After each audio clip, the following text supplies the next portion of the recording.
बिस्मिल्लाहिर्रहमानिर्रहीम। अस्सलाम वालेकुम। आज हम बना रहे हैं फ्रेश मैंगो जूस। इसे ताज़ा आमों का रस भी कहते हैं, कुछ लोग रसना भी कहते हैं, बट ये बनता है ताज़ा आमों के रस से ही बहुत लाजवाब। इसके लिए मैंने हाफ़ केजी आम लिए हैं। ये मीठे हैं और इसमें रेशा नहीं है, यानी धागा नहीं है इसके अंदर। इसको मैंने क्यूब्स कर लिया है। अब हम इन्हें ट्रांसफ़र कर देंगे ब्लेंडर में। साथ ही इसमें शामिल कर देंगे 1 कप चीनी आप अकॉर्डिंग टू टेस्ट कम या ज़्यादा कर सकती हैं। 1 कप ठंडा पानी। अब हम इसे ब्लेंड करेंगे यहाँ तक कि पल्प पेस्ट बन जाए और इसमें चीनी भी अच्छी तरह से घुल जाए।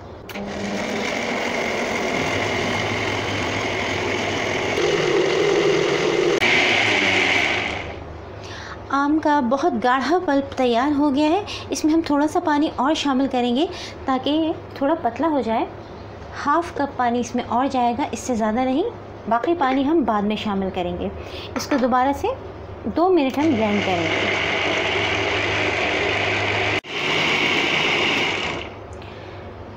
फ्रेश मैंगो जूस रेडी हो गया है। अब हम इसे मिक्सिंग बोल में ट्रांसफ़र करेंगे और पानी नहीं शामिल करेंगे, बर्फ़ शामिल करेंगे ताकि ठंडा भी हो जाए और पतला भी हो जाए। बोल में ढेर सारा बर्फ़ है, इसमें डाल देंगे हम मैंगो जूस और इसे ठंडा होने देंगे थोड़ी देर। इसे हम इस तरह हिलाते रहेंगे ताकि जल्दी ठंडा भी हो जाए और जल्दी पतला भी हो जाए। जूस बहुत अच्छी तरह ठंडा हो गया है और इसमें बर्फ़ मेल्ट भी हो गई है, ये पतला भी हो गया है। अभी सर्व करने के लिए बिल्कुल तैयार है।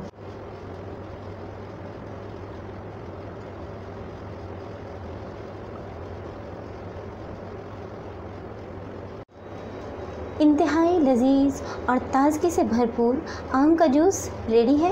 ये इस रेसिपी से बहुत टेस्टी बनता है। आप बाज़ार से जो टेट्रा पैक जूस लेके आते हैं उसके मुकाबले में इसका जायका बहुत ही लाजवाब है। इस रेसिपी को ज़रूर ट्राई कीजिए। पसंद आए तो इसे अपने फ्रेंड्स और फैमिली मेम्बर्स के साथ शेयर कीजिए। मेरी रेसिपी को लाइक कीजिए, चैनल को सब्सक्राइब कीजिए। अपना बहुत ख्याल रखिएगा। अल्लाह हाफ़िज़।